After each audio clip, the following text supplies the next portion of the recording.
Welcome to Alex Reality. Mga ka-reality, ngayong araw na to tayo ay mag-renew ng ating rehistro ng motor. Doon sa mga hindi pa nakakaalam at sa mga nakakalimot kung paano mag-renew ng kanilang motor, tara let's samahan niyo po ako at alamin natin kung paano sistema ng pag-renew ng motor, mga ka-reality, no? Kaya tara let's samahan niyo po ako. At dito nga sa mga oras nito, mga ka-reality, no, meron na akong nakuhang insurance. Nilakad ko na po kagad para hindi na ako maabala. Sa pagkuha naman ng insurance, mga ka-reality, no, meron din naman iba't ibang insurance company, no. Nasa sa inyo na yan kung saan gusto nyo kumuha. Pero ang LTO, meron din naman sariling insurance. Pero ako, ang kumuha ko ng insurance ko, doon sa Watchman, doon ako kumuha ng insurance. Napakabilis at nakuha ko kagad dito.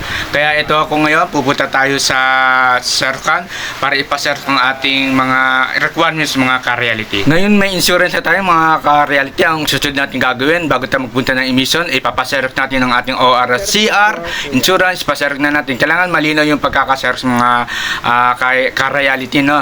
Yan ang hanapin nila doon, mga ka-reality. Kaya tara na, mga ka-reality, punta tayo sa emission area. Dito po yan sa Hill Fernando Avenue, dito po sa Marikina. Dito po ako nagpapa-emission ng aking motor. At dito ay napakabilis. At minsan matiyempohan mo talaga na walang masyadong nagpapa-smoke. Ayan po, mga ka-reality, nakita nyo ang area. Dito po yan sa Marikina.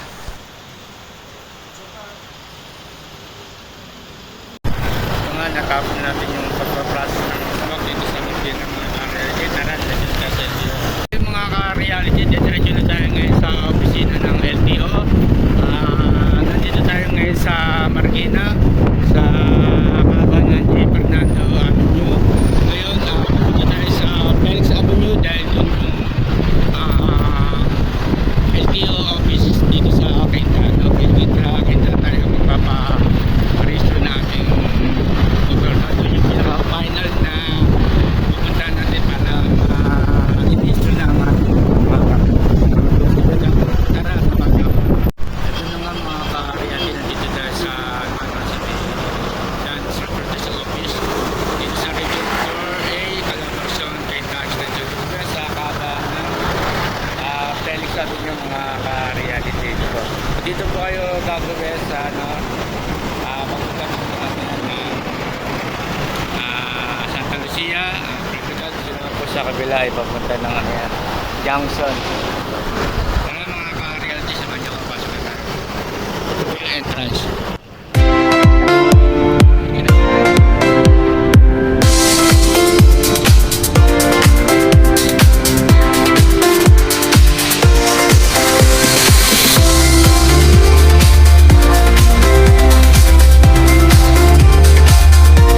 Tandaan lang natin, mga ka-reality, na bago tayo pumasok ng office ng LTO o bago natin ipasa ang ating requirements, be sure na na-inspection ng ating mga motor.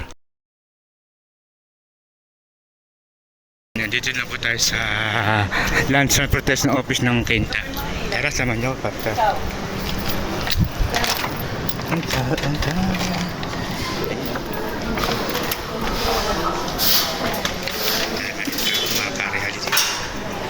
Ngayon na ipasa na natin ating requirements, maghihintay naman tayo ng tawag para tayo ay magbayad sa cashier, mga ka-reality. Ganyan po ang sistema ng pagpaparenew ng rehistro ng motor, mga ka-reality. Mga ka-reality, ito po, nakakompleto na tayo ng ating rehistro. ORCR na nakuha na natin. Dito lang niya sa Quinta, no, sa kahabaan ng Felix Avenue.